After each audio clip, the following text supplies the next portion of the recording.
آیت کریمہ نمبر 176 سورۃ النساء کی آخری آیت۔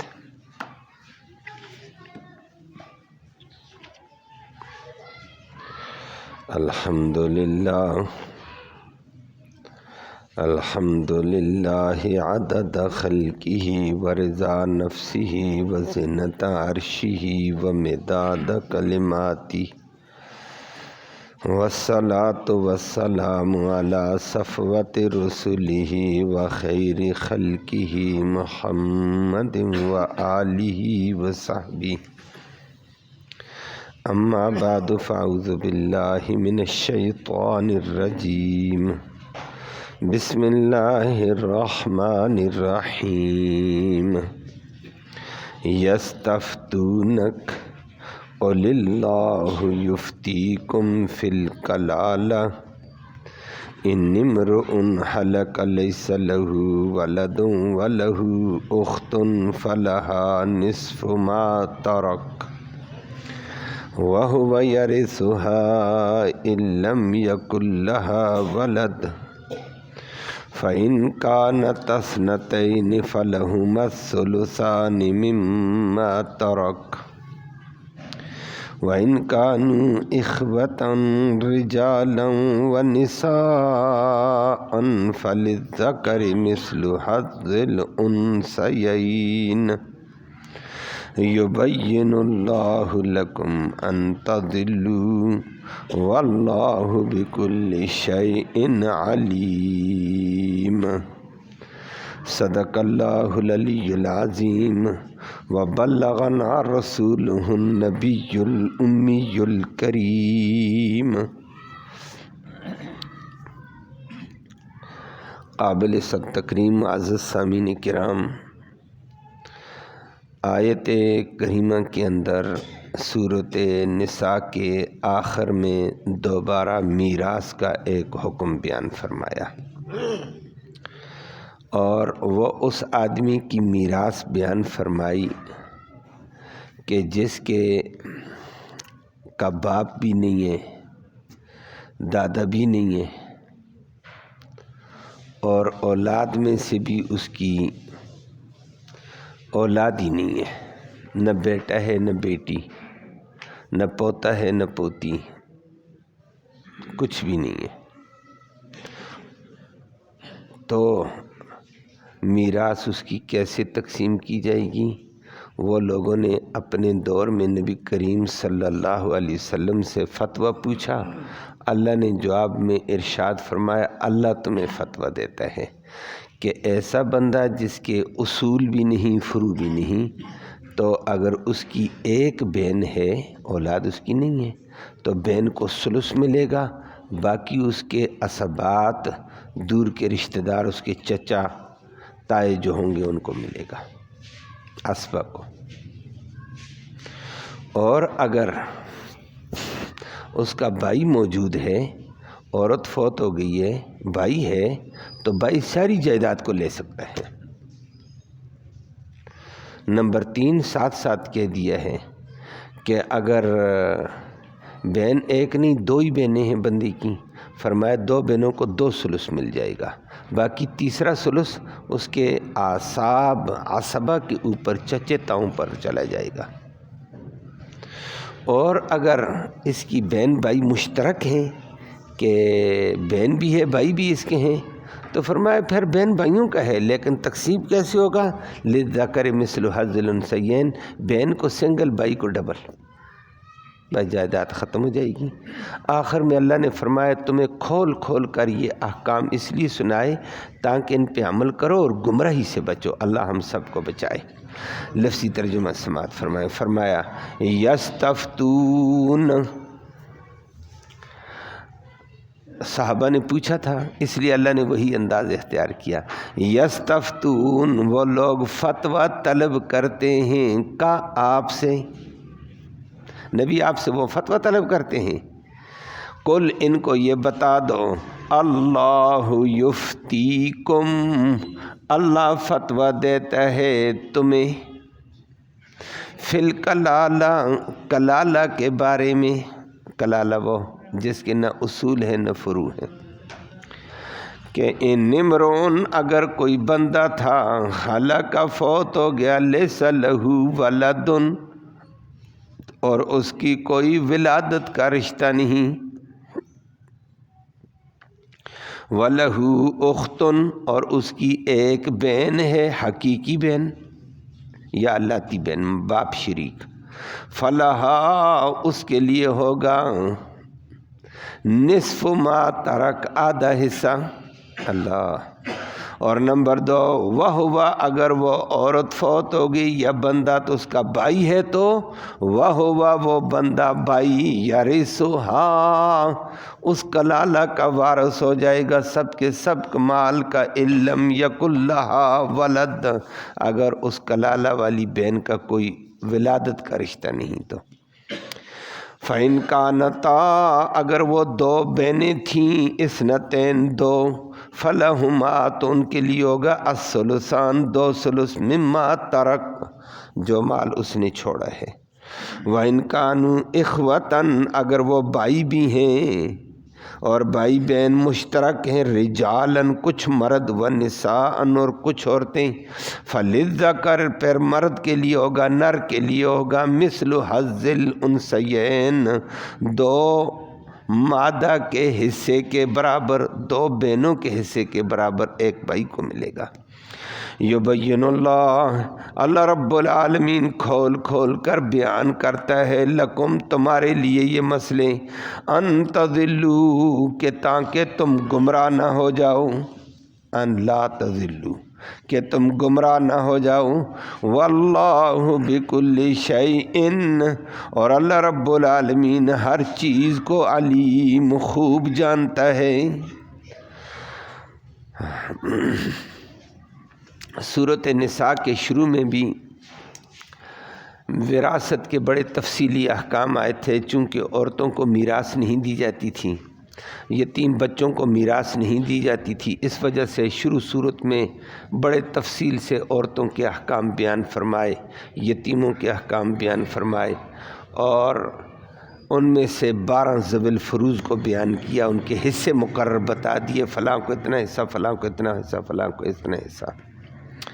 وہاں پر بھی کلالہ کا ذکر ہوا تھا، اور وہاں جو کلالہ کا ذکر ہوا، کلالہ اس کو کہا جاتا ہے، وہاں بھی ذکر ہوا تھا، لیکن کلالہ اس کو کہا جاتا ہے ایسا بندہ نہ جس کی ولادت کا رشتہ، ولادت کا رشتہ سمجھ گئے، اوپر بھی کوئی نہ ہو نیچے بھی کوئی نہ ہو، اگر لفظ بدل کر کہوں جس کے اصول بھی نہیں ہیں نیچے فروع شاخیں بھی نہیں ہیں۔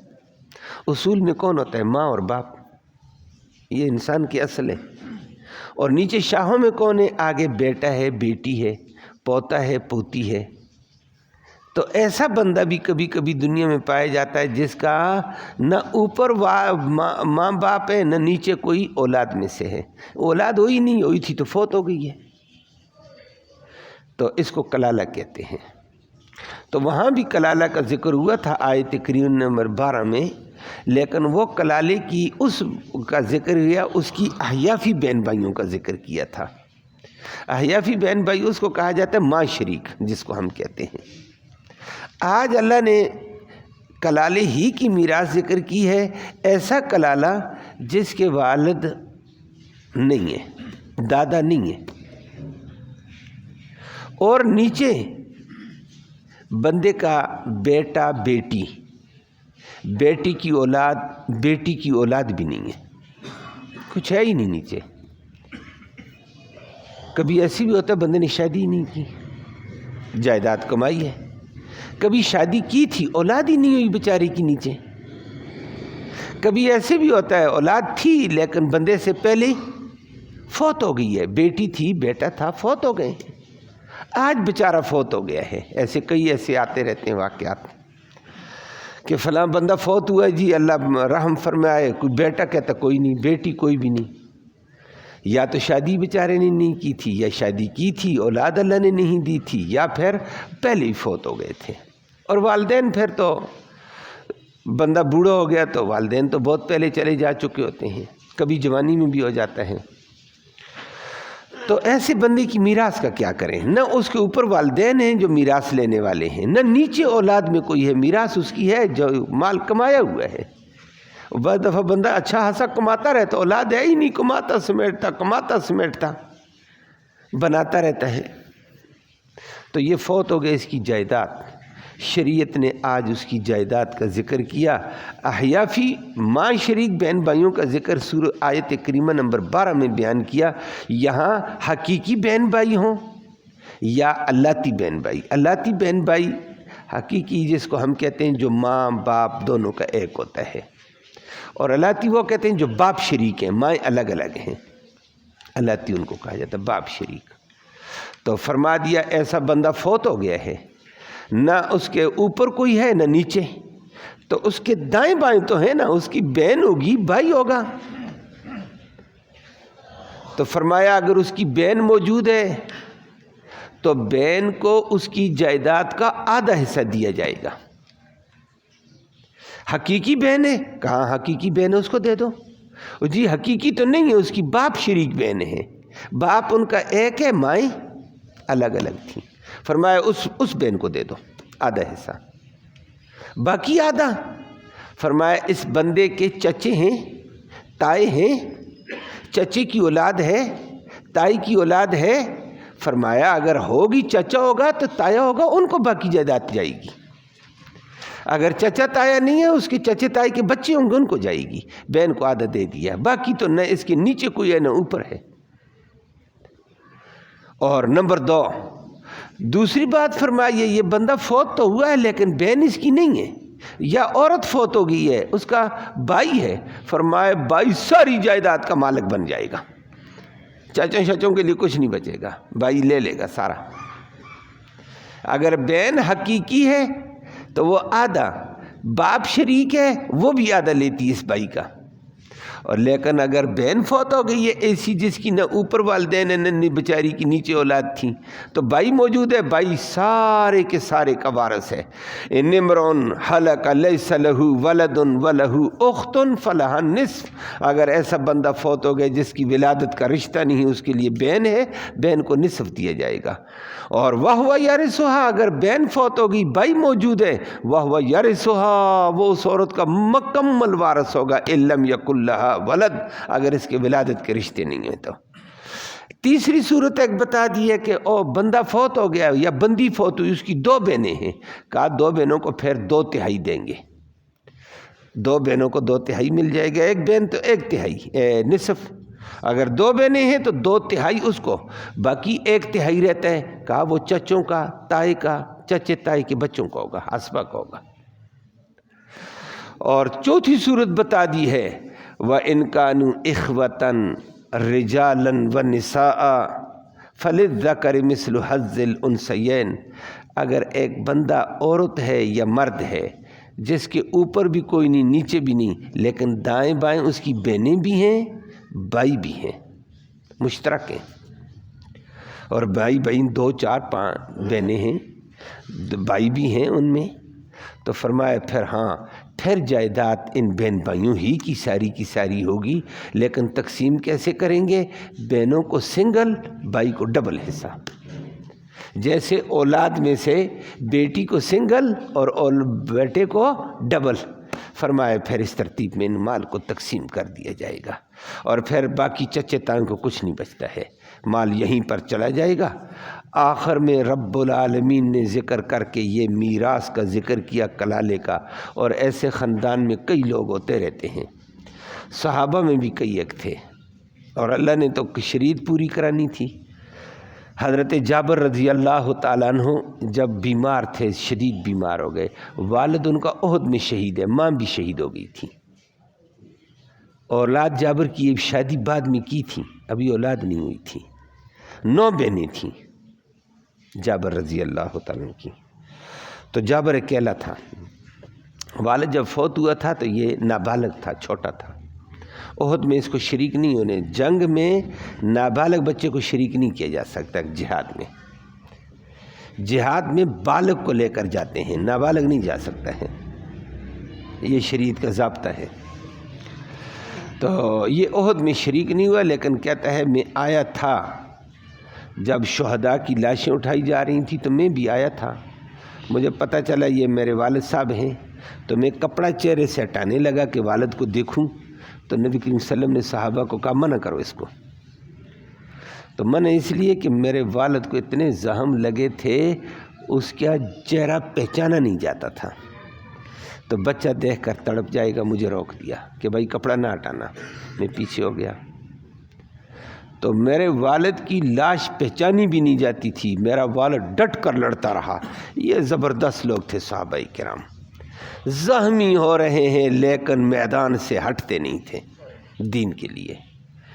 تو میرے والد کی لاش پہچانی نہیں جاتی تھی۔ میری پھوپھی آئی تھی، گویا والد کی بہن، اس نے میرے والد کو انگلیوں کے پوروں سے پہچانا، پورے بچے ہوئے تھے، باقی ہاتھ بھی بچا ہوا نہیں تھا، تو پوروں سے میرے باپ کو پہچانا کہ یہ میرا بھائی ہے عبداللہ۔ تو بعد میں اللہ کا کرنا جابری بھی بیچارہ بیمار ہو گیا، 9 بہنوں کے ساتھ رہتا تھا، شادی کی تھی، تو نبی کریم صلی اللہ علیہ وسلم اس کی عادت کے لیے گئے، تو اس نے نبی کریم صلی اللہ علیہ وسلم سے سوال کر دیا، اور صحابہ نے بھی سوال کیا۔ اس نے کہا یا رسول اللہ میں تو فوت ہونے والا ہوں، میں تو شدید بیمار ہوں، اولاد ابھی میری ہوئی نہیں ہے، شادی نہیں کی تھی، کچھ عرصہ ہوا تھا، تو والدین میرے احد میں شہید ہو گئے تھے، میری اولاد نہیں ہے، تو میری جائیداد تھوڑی بہت ہے، یہ کدھر جائے گی؟ اللہ کا ایک نظام قدرت ہے۔ جابر کا والد اگرچہ شہید ہو گیا تھا، 9 بہنیں تھیں، 9 بہنوں کی کفالت کوئی معمولی کام نہیں، بچہ بھی نابالغ ہو، بھائی بھی نابالغ ہو، یہ بڑی مشکلات سے گزرا تھا، لیکن نبی کریم صلی اللہ علیہ وسلم فرمایا اللہ بہنوں کی وجہ سے اور والد کی شہادت کی وجہ سے تیرے اوپر برکت کے دروازے کھولے گا، اور اللہ نے کھولے تھے، بڑا مال ملا تھا، بعد میں اللہ نے دے دیا، تھوڑے میں برکت آ گئی ہے۔ بہنوں کی کفالت کرنے سے اللہ راضی ہو جاتا ہے، یہ کمزور مخلوق ہوتی ہے، ان کو دینے میں، ان کا لحاظ رکھنے میں اللہ بڑھاتا ہے مال کو۔ تو جابر اپنی 9 بہنوں کی کفالت کرتا تھا، 9 کی، اور جابر نے شادی بھی 9 بہنوں کی وجہ سے ایک بیوہ سے کی تھی۔ نبی نے کہا خدا کا بندہ بیوہ سے، تو نوجوان لڑکا تھا، تو نے بیوہ عورت سے شادی کی؟ یا رسول اللہ میری 9 بہنیں، ان کی دیکھ بھال کا مسئلہ تھا، ان کی نگرانی کا مسئلہ تھا، ان کی تربیت کا مسئلہ تھا، ان کو ادب سکھانے کا مسئلہ تھا، ان جیسی لڑکی کنواری لے آتا وہ کیا ادب سکھاتی ان کو؟ میں نے بہنوں کی وجہ سے یہ کیا۔ نبی کے دل سے دعا نکلی اللہ تجھے، تو نے بہنوں کا لحاظ رکھا، اللہ تیرا لحاظ رکھے، اور بڑا لحاظ ہوا تھا، پھر اللہ نے اس کو مال دیا تھا۔ تو وہ بیمار ہو گیا اور لوگ بیٹھے تھے، تو وہ فتویٰ پوچھا گیا، یستفتونک، نبی آپ سے فتویٰ طلب کرتے ہیں، اللہ نے آیت اتار دی، یفتی قل اللہ یفتیکم، اللہ فتویٰ دیتا ہے۔ تو جابر کو بتا دیا کہ بھائی تیری بہنیں ہیں، 9 بہنیں ہیں، اگر آپ فوت ہو بھی جائیں، اولاد بھی نہیں، والدین بھی نہیں، یہ بہنیں 2 سے زائد ہوں تو یہ 2/3 کی مالکہ ہوں گی، 1/3 تیرے چچوں کا، چچوں کے بیٹوں کا ہو جائے گا۔ مسئلہ حل کرا دیا، پوری تفصیل سنائیے۔ اور اللہ بھی فرماتے ہیں کہ ہم نے ہر مسئلے کو کھول کر بیان کیا ہے۔ سورۃ النساء کے اندر یہ ابتدا میں بھی میراث کے بڑے تفصیلی احکام آئے تھے، درمیان میں بھی آئے، آج آخر میں آئے ہیں۔ گویا کہ اللہ یہ بتانا چاہتے ہیں قرآن میں، سورت کی ابتدا اور آخر میں، حقوق اللہ کا لحاظ رکھو، کوئی کسی کا حق نہ مارے، نہ بہن کا حق مارو، نہ بھائی کا حق مارو، کسی کا حق نہ مارو، تم کسی کا حق نہ مارو، اللہ تمہارے حق کی حفاظت کرے گا، حق دو۔ تو بہرحال اس وقت آیت تو نازل ہو گئی، مسئلہ ہمارے لیے واضح ہو گیا تھا۔ جابر الحمدللہ زندہ بھی رہا اور بعد میں اللہ نے اولاد بھی دی، بہت بڑا عالم بن کر دین کی خدمت بھی کرتا رہا، اور اللہ نے اس کو بڑی برکتیں، پھر مزید برکتیں بھی دی تھیں۔ بیوی بھی اس کی بڑی کمال کی تھی، اللہ نے ایسی برکت دی۔ یہ وہ جابر تھا چند دن پہلے میں نے ذکر کیا، ابھی نئی نئی شادی کی ہے، غزوہ احد میں اس کی عمر 13 سال ہے، اور غزوہ خندق 5 ہجری کا ہوا، اس کی عمر 15 سال ہے۔ اس وقت اس نے شادی کر لی تھی 15 سال کی عمر میں، آپ اندازہ لگائیں۔ اور شادی کیوں کی؟ بہنوں کی وجہ سے، کہ بہنوں کی نگرانی کی ضرورت ہے، بہنوں کی تعلیم کی ضرورت ہے، تربیت کی۔ میں تو نبی کی کریم صلی اللہ علیہ وسلم کی کلاس میں پڑھنے جاتا ہوں، پھر بالغ ہو گیا، پھر جہاد میں بھی تھا، غزوہ خندق میں تھا، یہ شریک ہو گیا تھا، کہتا میں بالغوں میں شمار ہو گیا، مجھے غزوہ خندق میں نبی کریم صلی اللہ علیہ وسلم لے گئے تھے۔ اور اللہ اکبر، اسی نے دیکھا، نوجوان لڑکا تھا، نوجوان میں ایک گرم خون ہوتا ہے، جیسے کیسے وہ تھکتا کم ہے بنسبت بڑے کے، تو اس نے دیکھا خندق کی کھدائی ہو رہی تھی، صحابہ بھی بھوکے ہیں سارے اکثر، نبی کریم صلی اللہ علیہ وسلم بھی مٹی اٹھا کر خندق سے باہر کر رہے تھے۔ اس نے دیکھا نبی کریم صلی اللہ علیہ وسلم کی کیفیت بڑی کمزور ہے، اور نبی بول رہے تھے، صحابہ کے ساتھ بات چیت کرتے تھے تو کمزور آواز میں بھی کمزوری تھی۔ یہ بانپ گیا، میرا خیال ہے جیسے صحابہ اور ہم بھوکے ہیں، نبی بھی بھوکا ہے۔ تو اچانک نبی نے مٹی اٹھائی، ایسے کسی کپڑے میں، کسی بھورے میں، توڑے میں، خندق سے باہر پھینکنی تھی، نبی کا کرتا اوپر اٹھا، اس نے دیکھا نبی کے کرتے کے نیچے پتھر باندھا ہوا ہے، لیکن نبی نے شکوہ نہیں کیا ہے۔ ہمارا دین کہتا ہے شکوے نہیں ہے، برداشت کرو، وہ آسمانوں والا دیکھ رہا ہے۔ اس نے کہا یا رسول اللہ مجھے اجازت دے دو، میں گھر جاتا ہوں۔ نبی نے اجازت دی، جاؤ۔ یہ گیا، بیوی کو کہتا ہے کچھ ہے کھانے کو خدا کی بندی؟ اس نے کہا آدھا سا جو ہیں، 4 کلو، 3.5-4 کلو جو، میں نے سا کی تعبیر کی ہے۔ اور اس نے کہا سالن، اس نے کہا وہ بکری کا بچہ باندھا ہوا ہے گھر میں، گھر کا پالا ہوا بچہ، اور ماں خدا کی بندی مجھے دے چھری۔ بیوی نے بھی کہا، بیوی بڑی کمال کی تھی جو اللہ نے اس کو دی، اس نے کہا ذبح کر بکری، کہا اللہ کا نبی بھوکا ہے تو یہ جون تو جلدی جلدی پیس نہ چکی میں۔ یہ عورتیں خود پیستی تھیں، خود گونتی تھیں، خود پکاتی تھیں۔ آج کل ہمارے ہاں تو ماشاءاللہ، تو پھر اگلی بات آ جاتی ہے، کہتی ہمارے ذمہ خدمت نہیں ہے، ہمارے ذمہ کھانا بھی نہیں ہے، ہمارے ذمہ فلاں کی خدمت بھی نہیں ہے، تمہارے ذمہ ہے کیا؟ یہ بھی ایک عجیب نظام آ گیا ہے۔ اللہ ہم سب کو ہدایت نصیب فرمائے۔ گھر کی خدمت ہونی چاہیے، بڑوں کی خدمت ہونی چاہیے، ضعفاء کی خدمت ہونی چاہیے۔ یہ خدمت ایک دین کا حصہ شعبہ ہے۔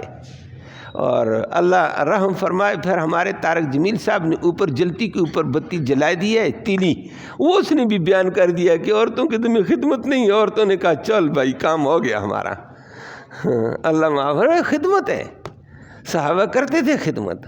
تو اس نے کہا میں چکی پیستی ہوں، وہ چکی پیسنے میں لگ گئی جلدی جلدی، آٹا بنانے میں، کیسی عورتیں ہیں۔ اور بکری کا بچہ باندھا ہوا تھا، جابر نے پکڑ کر ذبح کیا، چمڑا اتارا، کھال اتاری، صاف کر دیا۔ اتنے میں وہ صاف کر کے تیار ہوا، یہ آٹا پیس کر تیار ہو گئی ہے۔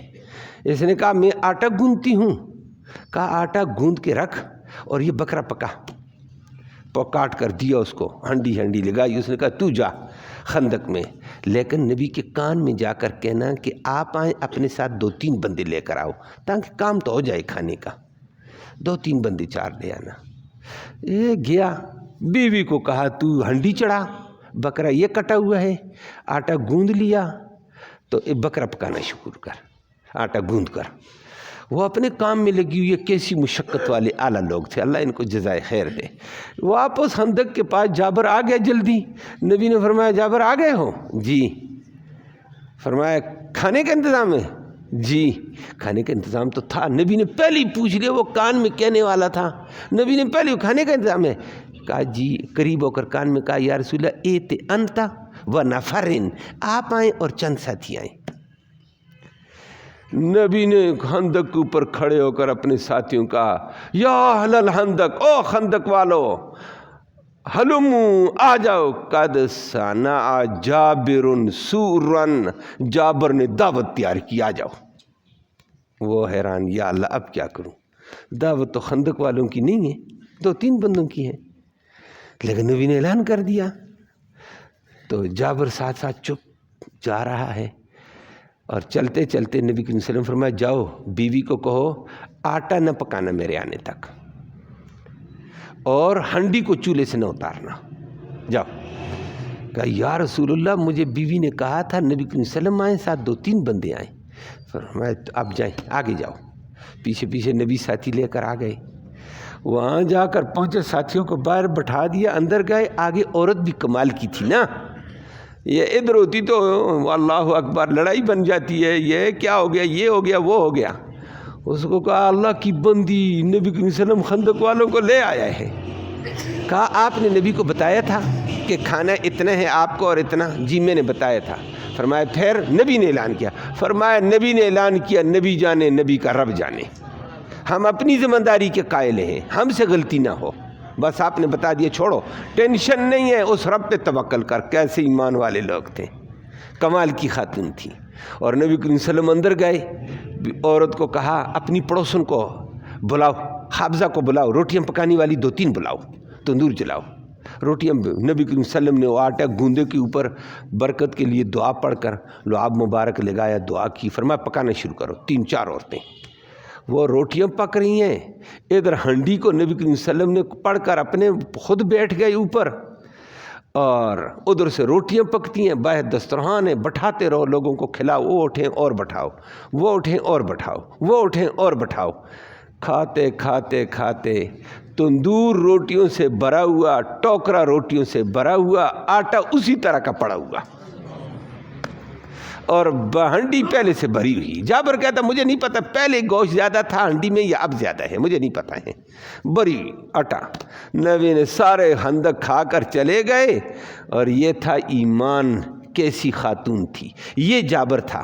بات یہ ذکر کرنا چاہتا ہے، جو عورتوں کا خیال کرے، عورت بھی کمال کی آئی، جو بچیوں کا خیال کرتی، اللہ نے برکتیں بھی گھر میں ایسی دیں۔ بعد میں نبی کریم صلی اللہ علیہ وسلم فرمایا پڑوسوں کو بھی بلاؤ، سب کو کھلاؤ، برکت والا کھانا ہے، خود بھی کھاؤ۔ نبی نے آخر میں کھایا، ساتھیوں نے بھی کھایا، پڑوسوں کو بھی، محلے میں بھی بانٹ دیا۔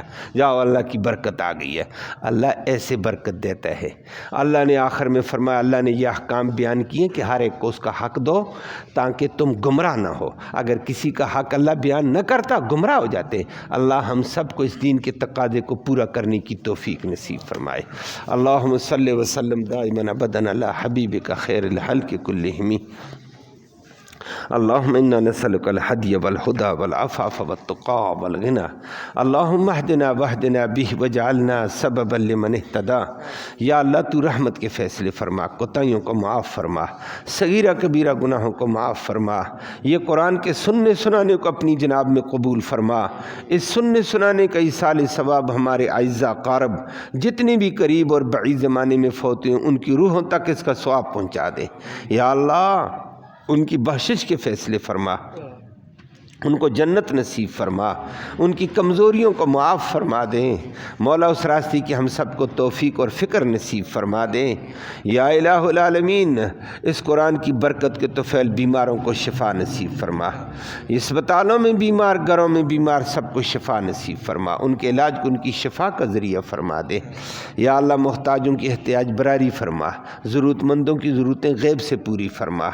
یا اللہ فلسطین کے مجاہدین کی مدد و نصرت کے فیصلے فرما، ان کے مقابلے میں یہود اور نصارہ اور صہیونی طاقتوں کو ذلیل و خوار فرما دے۔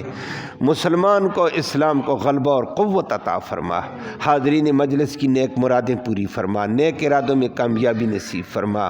حلال کی روزی وسعت والی، برکت والی، رحمت والی سب کو آسانی سے نصیب فرما، حرام سے سب کو محفوظ فرما۔ صلی اللہ تعالی علی خیر خلقہ محمد و آلہ وصحبہ اجمعین، آمین یا رب العالمین۔